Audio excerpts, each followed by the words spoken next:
We will be discussing the Clean Air Act amendments of 1988 and 1990. The last reauthorization passed was in 1977. Our analysis will explain the drastic change in momentum for clean air legislation from the 100th Congress to the 101st. In the House in 1988, the idea of political gain between fellow Democratic Party members Dingell and Waxman is what tied up House Resolution 3054. Congressman Dingell represented Detroit, thus America's auto industry, while Waxman represented one of the smoggiest districts in the U.S. These competing convictions led to inter-party bickering within the Health and Environment Subcommittee, ergo the idea behind Dingell whipping Democrats against a liberal bill. Congressman Bailey added a poison pill amendment over tailpipe emission standards, which effectively killed this bill. In the Senate, the conflict was between Senators George Mitchell, Democrat from Maine, and Robert Byrd, Democrat from West Virginia.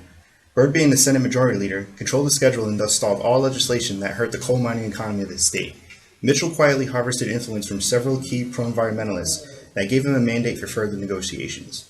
Mitchell's bringing together of stubborn parties that had never agreed to anything on clean air, as well as Byrd's obstructionism, was noticed amongst their peers. Time ran out on the 100th Congress, and legislation had to wait for the 101st.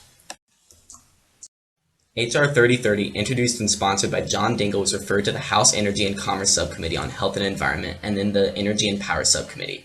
At the start of the next session of Congress, a discharge petition was initiated, and months later the bill was finally reported by the Energy and Commerce Committee, the House Public Works and Transportation Committee, and lastly by the House Ways and Means Committee. When it reached the floor, the rewrite in the bill took a minimal 2 days because compromises were already made in the committee phase, and it was passed by 401 to 21 in a voice vote. Naturally, with the differences in the bills, Congress established a conference committee to work out any disagreements. The reconciled bill then moved back to the floor and passed 401 to 25.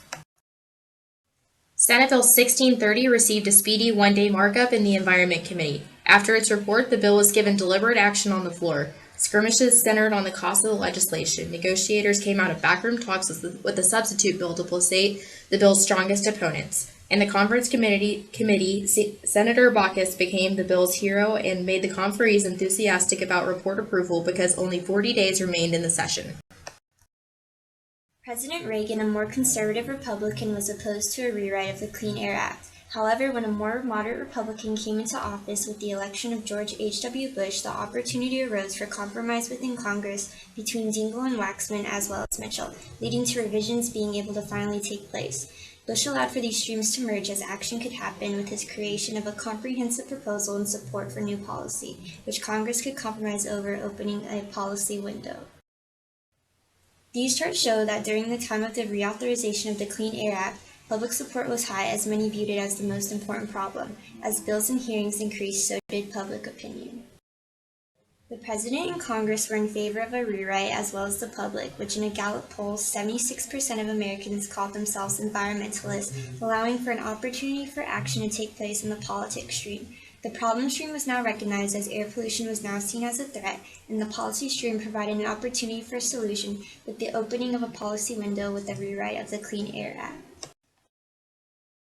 In the 101st Congress, George H.W. Bush becomes president and proposes a clean air package to Congress. This made Congress enthusiastic about passing legislation.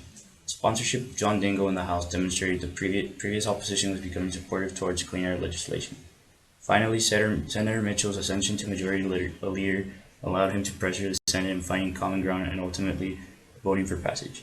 Thus, they satisfied Craigell's criteria for good models of gridlock. It's common, not constant. By examining vote distributions of the conference reports in each chamber, we see that the realignment enabled a winning majority over a minimum winning percentage.